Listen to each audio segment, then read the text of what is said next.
What's up, guys? Well, the summer season has officially kicked off with The Amazing Spider-Man 2. Now, if you haven't seen this film yet, I'm just going to say, stay away from the trailers.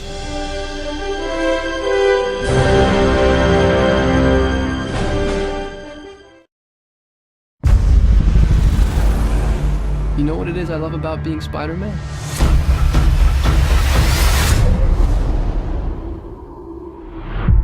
Everything.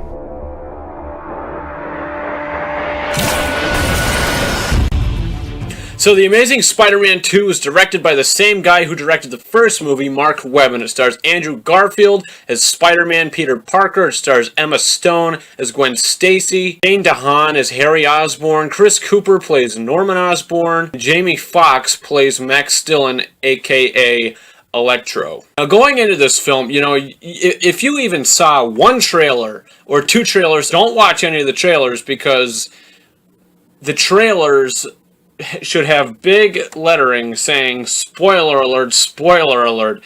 The trailers spoil the hell out of this movie. And, there is so much going on in this film. You have, Peter Parker still trying to figure out, his the story of his parents. Electro, played by Jamie Foxx, his character is, in the beginning of the film, he's obviously this Max Dillon character who basically he's just like this kind of nerd, and once Spider-Man actually saves him, he gets obsessed, and he starts, imagining that Spider-Man is with him in all these different kind of places and scenarios, and he's just a big Spider-Man fanboy after that, and then once he falls into the pit of electric eels and gets electrocuted, he turns into Electro. Now, I didn't spoil that there for you because it was in the trailers. Harry Osborn's character, who his character is going through some stuff. I'm not going to exactly say what that stuff is because I'm not going to spoil anything more for you that the trailers have already done. Norman Osborn doesn't play a big role in this film at all, which kind of disappointed me. We only see Norman for like maybe 5 or 4 minutes in this whole entire movie. There's scenes that happen in the trailers that are not in the movie at all. So either the movie is,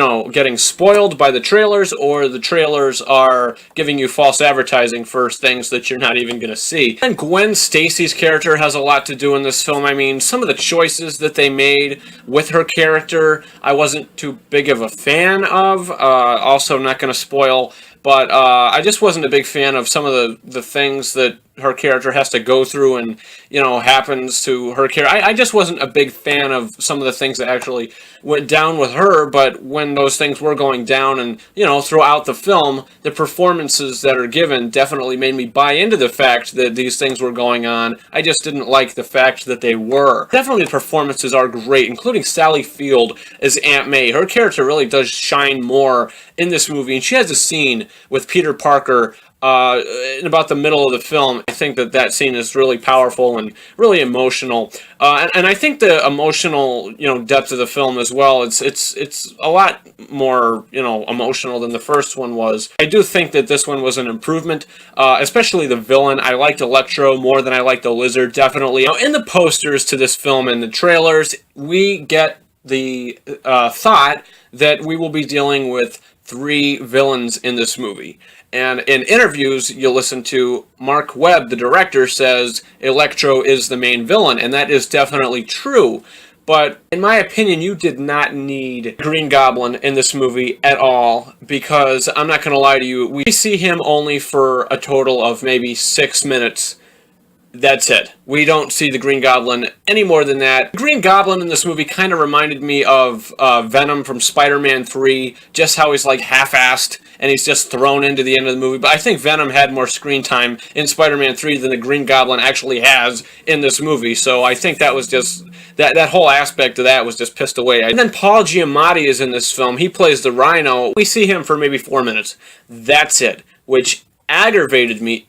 I think they should have just waited, had Electro in this film, and then added the other characters into later installments. I don't think that they needed all this stuff going on in one movie. It just felt so jumbled. I mean, it was all entertaining. Don't get me wrong. There's not a moment in this film where you're bored or you're tired or you're just, getting sick of the movie. It's all entertaining. It's just there is so much going on. We're focusing on this storyline of the film, and then it goes to another plot point that we're worrying about, and then another plot point, then another plot point, from, Harry Osborn's story and Gwen Stacy's story and the Electro storyline. There's so much going on in this movie. I just think there's too much. The score by Hans Zimmer, absolutely fantastic. The score from the first film, a lot of people didn't really like it from what I'm hearing, but I wasn't, not a fan. I liked the score to the first movie by James Horner, but this one, I actually bought the soundtrack earlier today to the film, and it's great. It's not better than the Danny Elfman score, in my opinion. But overall, The Amazing Spider-Man 2, I did like it more than the first film. It's definitely an improvement,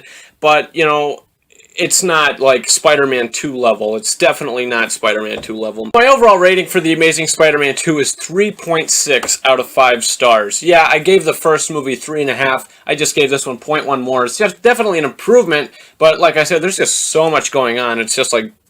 So guys, comment your thoughts on The Amazing Spider-Man 2. Did you see the trailers? Were you upset that so much of the film is actually in the trailers? Comment and tell me your thoughts on this movie, or do you plan on seeing it? Did you not see it yet? Comment on The Amazing Spider-Man 2. Please subscribe to this channel because I do Blu-ray unboxings, Blu-ray updates, Disney Infinity updates, and of course movie reviews. So guys, once again, thank you for watching this review, and I hope you subscribe. Over and out.